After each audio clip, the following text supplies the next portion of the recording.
Hi hello friends எல்லாருக்கும் வணக்கம். Welcome to Lavanya's cooking corner. இன்றைக்கி நம்ம சேனலில் தமிழ் வருஷப்பொறுப்போட அந்த மினி vlog தான் வந்து பார்க்க போகிறோம். ஸோ வருஷப்பொறுப்பு அன்னைக்கு விஷு கனி வைக்கிற பழக்கம் நிறைய பேர் இடத்துல உண்டு. சரண்யாத்தில் அந்த பழக்கம் உண்டு. அதனால் விஷு கனிக்காக சரண்யா எப்படி வந்து விஷு கனிக்காக ரெடி பண்ணியிருந்தா அப்படிங்கிறத தான் வந்து பார்த்தோம். ஸோ அடுத்து வந்து பார்த்திங்கன்னா நம்ம ஆத்தில் டெய்லி பூஜை தான். விஷு கனி வைக்கிறதுலாம் எங்கள் ஆத்தில் வந்து பழக்கம் கிடையாது. ஸோ டெய்லி பூஜை நம்ம ஆத்தில் எப்போவுமே எப்படி பூஜையோ அதே மாதிரி.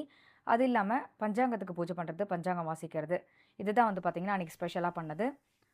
ரெசிபீஸ் எல்லாமே நிறைய ஷேர் பண்ணதுனால இன்றைக்கி வந்து உங்கள் கூட எதுவும் ஷேர் பண்ணிக்கல. அடுத்து அன்றைக்கி வந்து ஸ்பெஷலாக ஒரு விஷயம் வந்து பண்ணியிருந்தோம். நானும் சரண்யாவும் கிட்டத்தட்ட ஒரு 2 வருஷமாக நினச்சிட்டே இருந்த ஒரு விஷயம் இது. ஸோ 2வது மூக்கு குத்திக்கணும் அப்படிங்கிறது ரொம்ப நாள் ஆசை எங்கள் 2 பேருக்கும். ஸோ இந்த வருஷத்துக்கான ஒரு நல்ல விஷயமா இது இருக்கட்டும் அப்படிங்கிறதுனால வந்து பார்த்திங்கன்னா 2வது மூக்கு வந்து குத்திண்டாச்சு. இது மாதிரி 2 மூக்கு குத்திக்கிறதுங்கிறது ரொம்ப விசேஷம் அப்படின்னு சொல்லி நிறைய பேர் வந்து சொல்லியிருக்கா. அதனால தான் நாங்கள் 2 பேருமே வந்து பண்ணிட்டோம். ஸோ எங்கள் 2 பேருக்கும் 2வது மூக்கு குத்தினதுக்கப்புறம் எப்படி இருக்குது அப்படிங்கிறத வந்து கண்டிப்பாக சொல்லுங்கள். தேங்க்யூ. பாய்.